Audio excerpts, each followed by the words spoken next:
Students, जैसे पिछले एक साल से आप मेरे साथ हैं तो मेरे इंट्रोडक्शन की खास आवश्यकता तो है नहीं। फिर मैं बता दूं, मेरा नाम दीपिका सिंह है। मैं असिस्टेंट प्रोफेसर हूँ इन डिपार्टमेंट ऑफ सोशियोलॉजी। और मैं ये जानना चाहती हूँ, आप मेरे को कमेंट में ये जरूर बताएं कि आपको एमए फाइनल का सिलेबस अच्छे से समझ में आया है कि नहीं आया है। आज हम जिस विषय पे चर्चा करेंगे वो है आपका 5th paper advance sociological theories. उसका टॉपिक है यूनिट 1 का फर्स्ट टॉपिक है nature and meaning of sociological theories. तो आज हम उसके बारे में जानेंगे। क्या nature and meaning of sociological theories मतलब कि सोशियोलॉजिकल थ्योरीज क्या है और सोशियोलॉजिकल थ्योरी का नेचर क्या होता है। जैसे मैं एक ह्यूमन बीइंग हूं, मेरा एक पर्टिकुलर नेचर है। मैं बहुत डांटती हूँ बच्चों को, डराती हूँ और मैं अच्छे से बिहेव नहीं करती हूँ क्लास में, बहुत लेजी हूँ। तो ये सारे मेरे नेचर्स हैं। सिमिलरली एक अनादर इंडिविजुअल की कुछ दूसरे नेचर्स होते होंगे। ठीक उसी प्रकार से सामाजिक सिद्धांत या फिर आप बोल सकते हैं कि इकोनॉमिक थ्योरीज, बायोलॉजिकल थ्योरीज या फिर फिजिक्स के जो थ्योरीज हैं, इन सबका अलग अलग नेचर है, उनको पहचानने के अलग अलग तरीके हैं। तो आज जो ये वीडियो है ये आपको जो है प्रिलिमिनरी इंट्रोडक्शन देगा। जो पूरे का पूरा आपका जो ये टॉपिक है, ये जो पार्ट 1 है, उसका प्रिलिमिनरी नेचर, प्रिलिमिनरी जो ज्ञान है या फिर नॉलेज है वो आपको प्रदान करेगा। सबसे पहली चीज हम क्या जानेंगे इस वीडियो से? सबसे पहली चीज जो हम इस वीडियो से जानेंगे वो है व्हाट इज थ्योरी या फिर सिद्धांत क्या है। दूसरी चीज जो है वो हम जानेंगे कि एक सिद्धांत को समझने के लिए स्टेप्स क्या क्या होंगे। कैसे हम समझेंगे कि ये समाजशास्त्रीय सिद्धांत को समझने या फिर किसी भी सिद्धांत को समझने के लिए क्या क्या बेसिक चीजें हैं जो हमको समझना आवश्यक है, और कैसे हम कैटेगराइज करेंगे उनको कि ये सिद्धांत, हम इनको सिद्धांत मान सकते हैं या नहीं।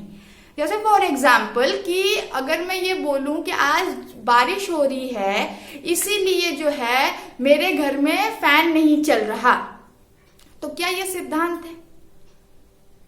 तो ऐसी बहुत सारी चीजें हैं जिसको हम सिद्धांत नहीं कह सकते। क्यों नहीं कह सकते? क्योंकि वो जो स्टेप्स हैं एक सिद्धांत के वो फॉलो अप नहीं करते हैं। उसके बाद हम जानेंगे कि सोशल थ्योरी क्या है या फिर समाजशास्त्रीय सिद्धांत क्या है, और क्यों समाजशास्त्रीय सिद्धांत को एक अलग कैटेगरी में रखा गया, क्यों वो डिफरेंट उसको रखा गया। सिर्फ हम सिद्धांत क्यों नहीं कहते हैं? क्यों हम ये बोलते हैं कि बायोलॉजी का अलग सिद्धांत है, फिजिक्स का अलग है, या फिर इकोनॉमी का अलग है, पॉलिटिकल साइंस का अलग है? ऐसा हम क्यों कहते हैं?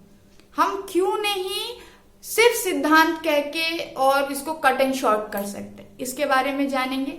उसके बाद हम जानेंगे कि सोशियोलॉजिकल जो थ्योरीज हैं वो कितने प्रकार की होती हैं और क्या उसको हम कैसे इवेल्युएट करेंगे कि सोशियोलॉजिकल थ्योरीज क्या होती हैं। And the most important part, आपको 6 तरीके की कैरेक्टरिस्टिक्स बताई जाएगी समाजशास्त्रीय सिद्धांत की, कि ये चीज जो है अगर एक सिद्धांत में पाई जाती हैं तो वो चीज को हम समाजशास्त्रीय सिद्धांत कह सकते हैं। जिसका बहुत इजी एग्जाम्पल है कि जैसे एक सेब है, ठीक है, तो हम उसको कैसे पहचानेंगे कि ये सेब है?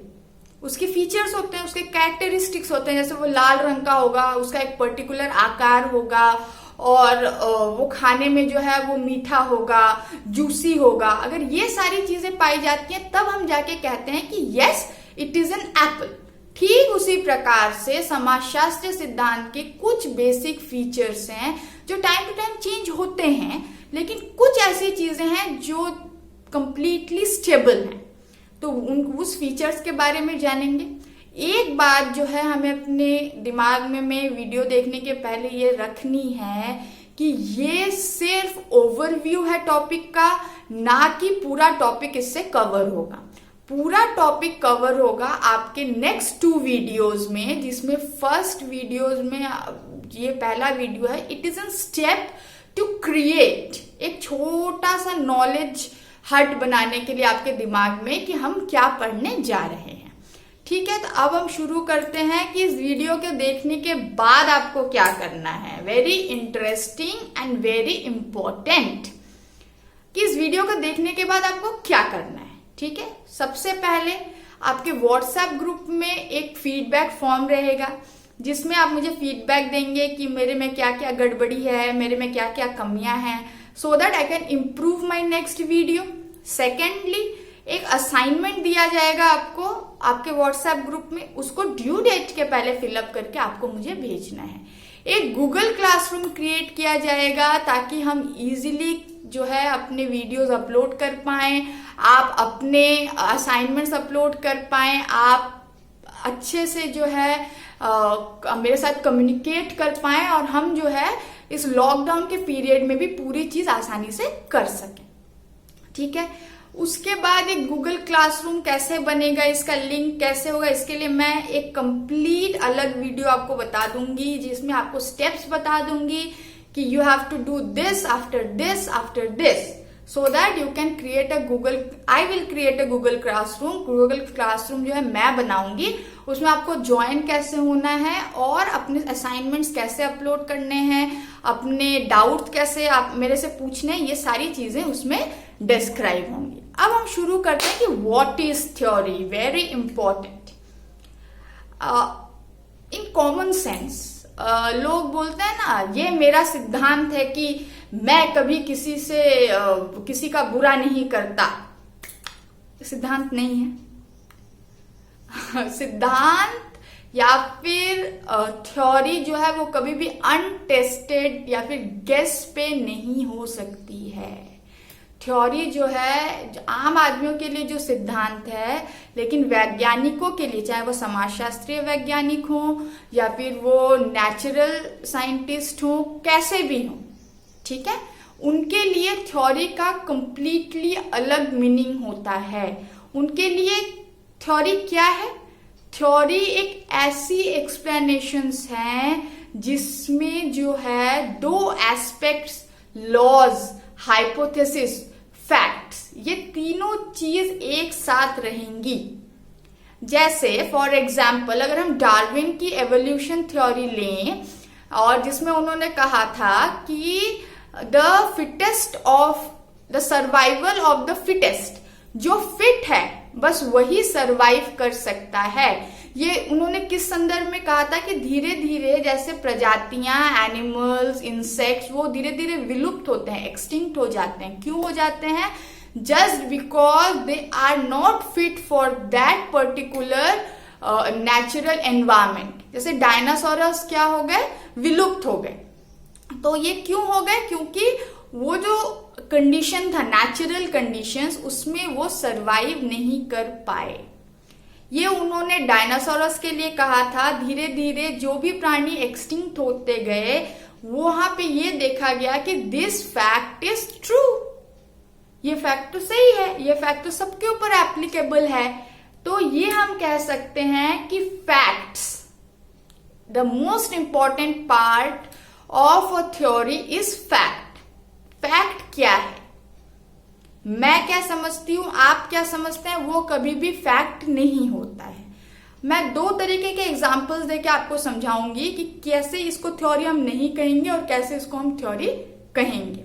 जैसे कि एमए प्रीवियस में हमने पढ़ा था हाइपोथेसिस ड्रॉ करना या फिर रिसर्च क्वेश्चन ड्रॉ करना।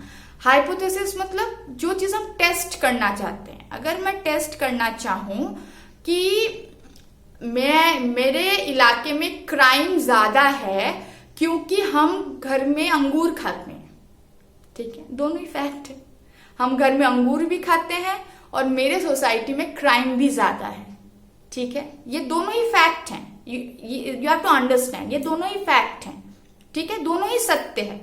लेकिन इनके बीच में कोई लॉ नहीं है, इनके बीच में कोई कॉजल रिलेशनशिप नहीं है। ऐसा कभी हो ही नहीं सकता। या फिर आप प्रूफ कैसे करोगे कि हम अंगूर खाते हैं इसीलिए क्राइम ज्यादा है? आप कभी कर ही नहीं सकते हो। ठीक उसी तरह अगर मैं ये दूसरा सिद्धांत ये बोलूं कि मेरे सोसाइटी में क्राइम ज्यादा है क्योंकि मेरे सोसाइटी में इलिटरेसी ज्यादा है, तो हम कह सकते हैं कि yes this two facts are true. हम मेरे सोसाइटी में इलिटरेसी रेट भी ज्यादा है, मेरे सोसाइटी में क्राइम भी ज्यादा है, और दोनों के बीच में जो कॉजल रिलेशनशिप है कि इलिटरेसी के कारण जो है अनएम्प्लॉयमेंट है, अनएम्प्लॉयमेंट के कारण जो है क्राइम रेट ज्यादा है, गलत तरीके से पैसा कमाने की प्रवृत्ति ज्यादा है, इसके लिए क्राइम रेट ज्यादा है। तो ये जो है टेस्टेबल है, हम टेस्ट कर सकते हैं कि इलिटरेसी रेट होने के कारण क्यों क्राइम रेट हमारा ज्यादा है। ठीक है, अब किसी सोसाइटी में कुछ और हो सकता है, किसी सोसाइटी में कुछ और हो सकता है, तो this all are facts. Hypothesis हम कैसे क्रिएट किए, हमने क्या टेस्ट करने की कोशिश की कि क्राइम रेट ज्यादा है हमारे सोसाइटी में ड्यू टू इलिटरेसी। या तो ये ट्रू होगा या तो ये फॉल्स होगा। सबसे बड़ी बात, कोई भी थ्योरी जो है वो किस चीज पे रहती है कि हाइपोथेसिस या तो ट्रू होगा, हाइपोथेसिस या तो फॉल्स होगा। अगर हाइपोथेसिस ट्रू हुआ तो आपकी थ्योरी वैलिडेट होगी कि हाँ ये थ्योरी सच है, और अगर हाइपोथेसिस आपका टेस्ट नहीं हो पाया तो क्या होगा, तो ये होगा कि ये थ्योरी गलत है। तो one most important part is scientific theories are testable in nature. You can test a scientific theory. foremost point, okay? Then अब पर्पस क्या है थ्योरी का? अचानक बैठे बैठे दिमाग में आ गया अरे आज तो एक थ्योरी लिख डालते हैं। नहीं, ऐसा कभी नहीं होता। हमारे पास पर्पस क्या है थ्योरी का? वाई, क्यों। जैसे एक छोटा सा बच्चा घर में अजीबोगरीब क्वेश्चंस पूछता है ना, आसमान नीला क्यों है, ये चॉकलेट मीठी क्यों है, पापा खरगोश दौड़ता क्यों है, मम्मी टीवी चलती कैसे है। हर चीज के पीछे क्यों होता है, क्यों है। Sometimes we are means super irritated as parent कि इतना क्यों पूछता है ये लड़का, इतना क्यों जानना है इसको। तो जस्ट बिकॉज वो अपने सोसाइटी को अपने हिसाब के थ्योरी से समझना चाहता है।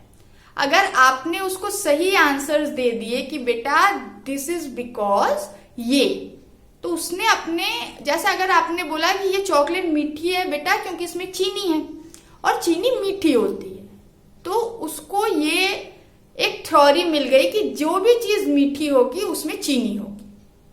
ठीक है, सेम प्रोसेस अगर आपने उसको बोल दिया कि बेटा इसमें तो जुज्जू है, जुज्जू के वजह से ये मीठा है, तो उसके दिमाग में क्या बैठ गया कि जिस चीज में जो भी चीज मीठी है उसमें जुज्जू है।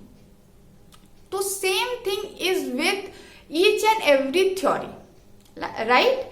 लाइक कि आप अपना जो नॉलेज है उसको वैलिडेट करना चाहते हो। ये कैसे? एज एन ह्यूमन बीइंग हमारे अंदर बहुत सारे प्रश्न उठते हैं, ये ऐसा क्यों है, समाज में इतने क्राइम्स क्यों हैं, समाज में ये ऐसे क्यों चल रहा है, समाज में ये परिवर्तन क्यों नहीं है, समाज में परिवर्तन लाने के लिए हम क्या कर सकते हैं, कैसे कर सकते हैं। ये सारी चीजें जो है हमें फोर्स करती है to align our thoughts and knowledge with something testified.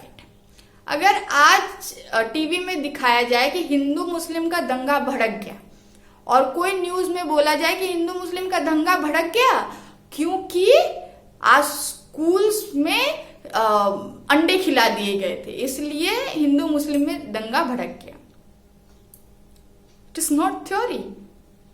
वो हमारे थॉट्स को, हमारे सब्जेक्ट एरिया को, हमारे नॉलेज को जो है रीअलाइन नहीं कर सकता। It can not define it in a testable form.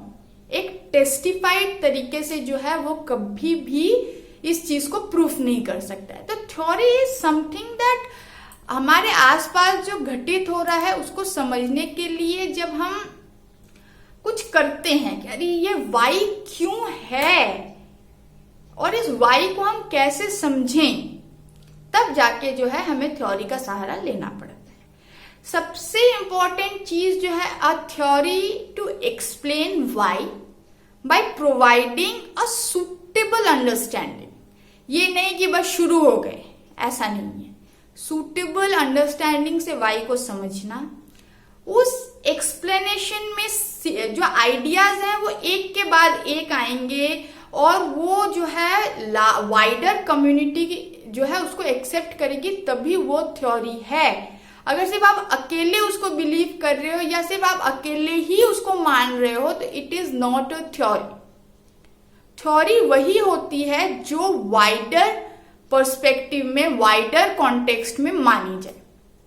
जैसे कि अगर हम ये बोलें कि ड्यू टू डिजिटल ट्रांसफॉर्मेशन, ये जो आईसीटीज है, मोबाइल फोन है, कंप्यूटर है, लैपटॉप है, ये हमारे जीवन में आने के कारण हम जो है पारिवारिक समय जो है वो बहुत कम स्पेंड करने लगे हैं एक साथ, है ना। हम एक साथ बहुत कम टाइम स्पेंड करने लगे हैं और हम जो है इस टीवी के साथ, कंप्यूटर के साथ, मोबाइल फोन के साथ, व्हाट्सएप के साथ, फेसबुक के साथ चिपके रहते हैं। तो ये चीज जो है सिर्फ आपके लिए अगर ऐसा है कि सिर्फ आप ही चिपके हुए हो और बाकी सारी दुनिया अपने फैमिली के साथ टाइम स्पेंड कर रही है, then it is not a theory. When 90% of the people do the same thing which is testified, which is validated, तब जाके जो है ये जो आइडिया है आपके दिमाग में कि अरे ये सब यूज करने के कारण मैं अपने फैमिली के साथ कम टाइम स्पेंड कर रहा हूं, ये जो आइडिया है ये जब बाहर आएगा और इसको जब आप टेस्टिफाइड, वेरीफाइड करोगे और देखोगे कि 90% of the people have the same thinking, तब जाके जो है आप ये कह सकते हो कि yes it is a theory. Then theory जो है ऐसे ही नहीं आ जाती है ना, उसके पीछे कहीं ना कहीं कुछ ना कुछ रहता है।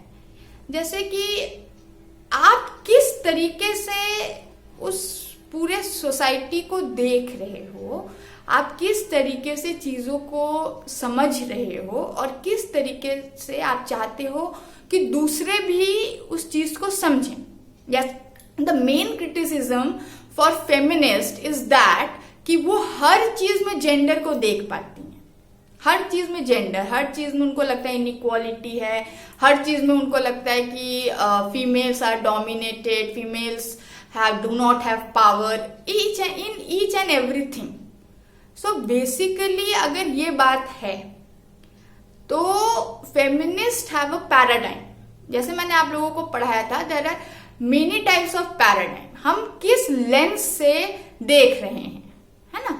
If I have this spectacles, right, एक उसका चश्मे का कलर ग्रीन है और एक रेड है, तो ग्रीन वाले से मैं जब देखूंगी तो मुझे ग्रीन दिखेगी चीजें, रेड वाले से देखूंगी तो रेड दिखेगी, क्लियर ग्लास से देखूंगी तो क्लियर दिखेगी।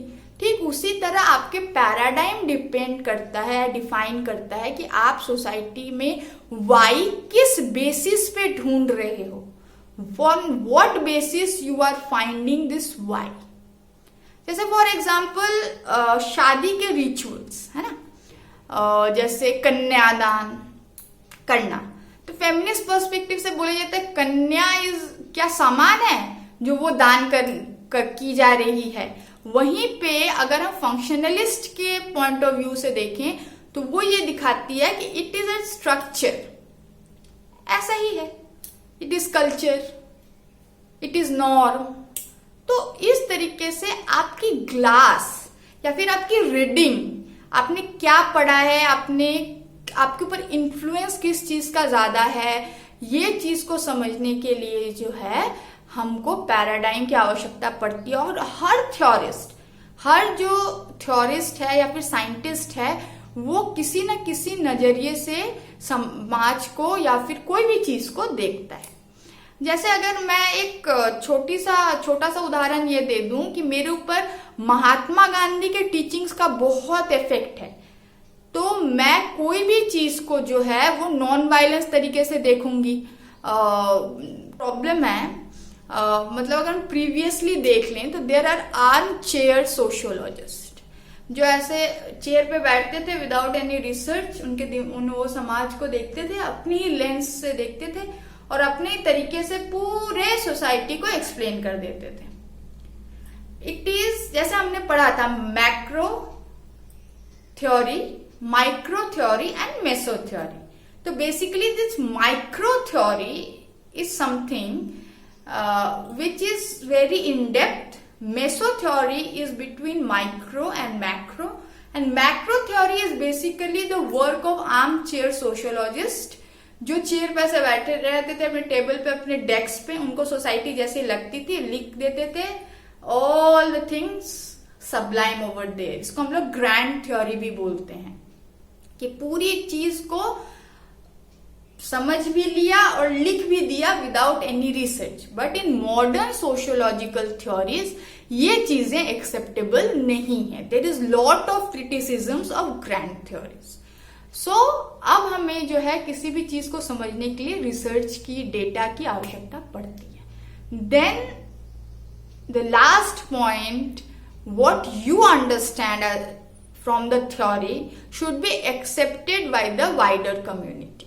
वाइडर कम्युनिटी जब तक आपके अंडरस्टैंडिंग ऑफ थ्योरी को वैलिडेट नहीं करती है, तब तक जाके आप उसको एक थ्योरी नहीं कह सकते। तो यहां तक तो एक थ्योरी की बात हुई। अब हम बात करेंगे सोशियोलॉजिकल थ्योरी या फिर सोशल थ्योरी क्या है। Why we have an imputation that कि हमें एक समाजशास्त्रीय सिद्धांत की आवश्यकता है। क्यों? क्योंकि to explain the how and why human society exist. Human society exist क्यों करती है, ह्यूमन सोसाइटीज में जो यूनिट्स हैं, जो एलिमेंट्स हैं, वो कैसे हैं, वो क्यों बने, वो क्यों चेंज होते हैं, वो कुछ समय तक रहते हैं, फिर उनमें चेंज आता है। कभी कभी कुछ ऐसे भी चीजें पाई गई हैं जो समाज से पूरी तरह खत्म हो जाती हैं। ऐसा क्यों होता है? ये जो वाई हमारे दिमाग में है समाज को लेकर, ये कोई भी बायोलॉजिस्ट नहीं बता सकता, कोई भी फार्मासिस्ट नहीं बता सकता, कोई भी स्टैटिस्टिकल साइंटिस्ट नहीं बता सकता। तो ये कौन बताएगा? ये बताएगा सोशल थ्योरिस्ट या फिर सोशियोलॉजिकल थ्योरीज हमें ये डिफाइन करने में हेल्प करेंगे कि समाज में ये चीज क्यों घटित हो रही है। समाज में ये चीज घटित हो रही है तो उसके पीछे रीजन क्या है, और अगर उसके पीछे का सारा रीजन सही है तो हम जो है समाज को पूरी तरीके से समझ सकते हैं। अब सोशियोलॉजिकल थ्योरी को कंप्लीटली 4 भाग में भाग कर दिया गया, बहुत ब्रॉड रेंज में। ऐसे तो समाजशास्त्रीय सिद्धांत जो हैं बहुत छोटे छोटे पार्ट्स में डिवाइड है। Even the way you think will define the sociological theory. Sociological theorist ने क्या सोच के लिखा था, ये भी एक कैटेगरी में आता है, ये हम बाद में पढ़ेंगे। लेकिन ब्रॉडली हम 4 तरीके की सोशल थ्योरी देखते हैं।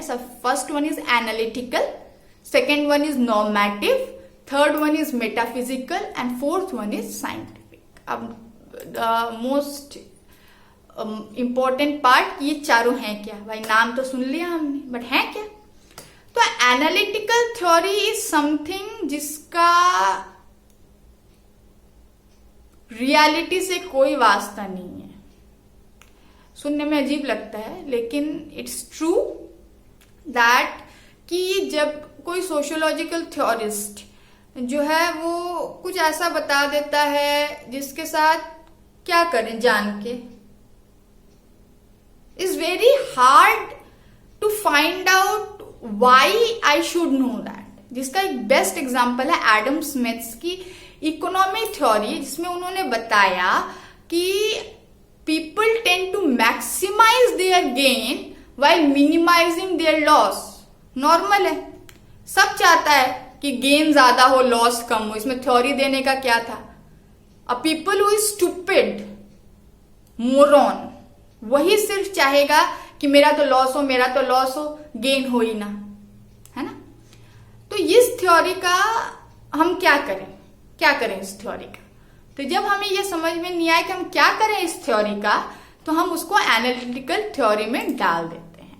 माइट भी ये कहीं रिलेट करने के काम आ जाए, माइट भी हमें अगर हम ह्यूमन बिहेवियर समझना चाहें तब काम आ जाए, लेकिन यूजुअली ये कहीं भी काम नहीं आती।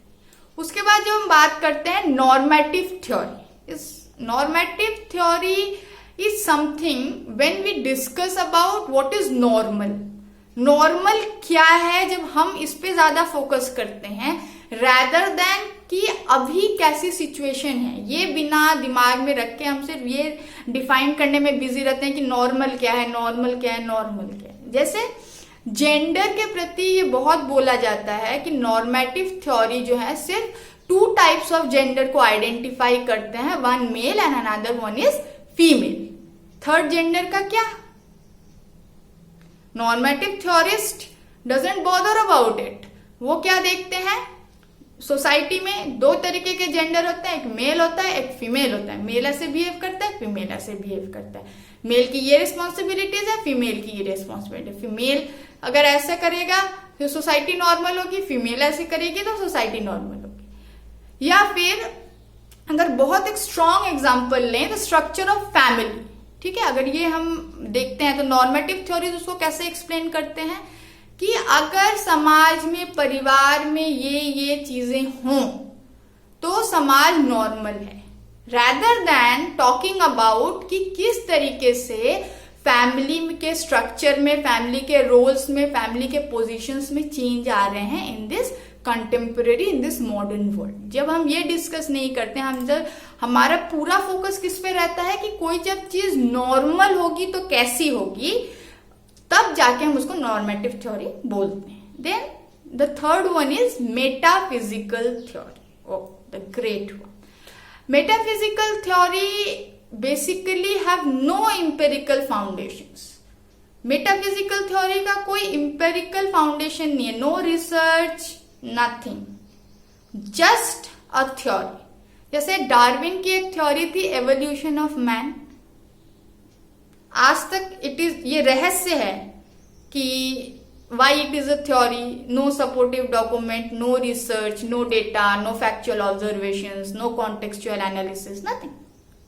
Similarly Malthusian's theory of population, उन्होंने एक कर्व दे दिया, उन्होंने बोला कि पॉपुलेशन अरिथमेटिक रेशियो में ज्योमेट्रिक रेशियो में बढ़ती है, फूड अरिथमेटिक रेशियो में बढ़ता है, फिर एक जगह जाके वो दोनों ऐसे जगह पे क्रॉस करते हैं, उसके बाद क्या है, एपिडेमिक आ जाता है या फिर नेचुरल डिजास्टर आ जाता है और ऑटोमेटिकली पॉपुलेशन खत्म होने लगता है। ऐसा रहता तो China will not be the first largest population and we are not the second largest. ऐसा नहीं होता। With the advancement of modern technology, the advancement of medicine and lot of other things, education, hygiene, everything, Malthusian theory doesn't exist. So metaphysical theory are not based on research, observation, factual empiricism, ये सब नहीं रहता उसमें। उसके बाद हम बात करेंगे साइंटिफिक थ्योरी की। Okay, the scientific theory the most interesting, और आजकल सब कोई सोशियोलॉजिकल थ्योरी को एकदम साइंटिफिक बनाना चाहता है और अपने थ्योरीज के जो फैक्ट्स हैं, ऑब्जर्वेशंस हैं, डेटा है, उसको वैलिडेट करना चाहता है। ठीक है, जैसे साइंटिफिक थ्योरी हम कैसे बोलेंगे, जैसे कि कोई इवेंट हो रहा है, उसमें एक्स एक फैक्टर है, वाई एक फैक्टर है, इसको हम बोलते हैं वेरिएबल। हम बोल सकते हैं कि x होता है तब y भी होता है, या फिर x पहले होता है फिर उसके कारण y होता है। जैसे dependent variable and independent variable. Dependent variable is something which is depend on the independent variable. The most important part is, जैसे the change in food habit depends on the social class. Social class यहाँ पे क्या है, independent variable है। Social class will remain fix but the food habits is dependent. Your class changes your food habits changes. So this is that X causes Y and Y causes X. ऐसा एक connection रहता है, causal explanation रहता है, particular research रहता है, और ये जो है यूनिवर्सलिटी को प्रेफर करता है, तब जाके हम इसको बोलते हैं साइंटिफिक थ्योरी. तो theory is basically about what? This theory is basically about set of propositions. जैसे प्रोपोजिशंस क्या है? प्रोपोजिशन वही कि x होता है तो y होता है, y होता है तो z होता है, तो ऑटोमेटिकली x होगा तो z भी होगा. This is proposition. So basically theory is about set of propositions. x के कारण y हुआ, y के कारण z हुआ, तो x के कारण भी z हुआ. There is an logical reasoning and वो मैं आपको अच्छे से समझाऊंगी कैसे प्रोपोजिशंस अरेंज करते हैं, किस प्रोपोजिशंस को कैसे अरेंज करने पे वो कौन से टाइप की थ्योरी बोली जाती है, इस तरीके से. तो बेसिकली आपको ये समझना है कि theory is about set of propositions. जिसमें एक प्रोपोजिशन नहीं होगा, उसमें कई प्रोपोजिशंस होंगे और एक दूसरे से इंटर रिलेटेड होंगे. उसके साथ वो डिड्यूस कर पाओगे आप. एक बहुत बड़ा फेनोमेना आपके सामने है, उसमें से आप छोटी छोटी चीजें जब आप डिड्यूस कर सकते हो और वो इनकम्प्लीट नहीं लगे, तब जाके जो है आप उसको एक थ्योरी कह सकते हैं.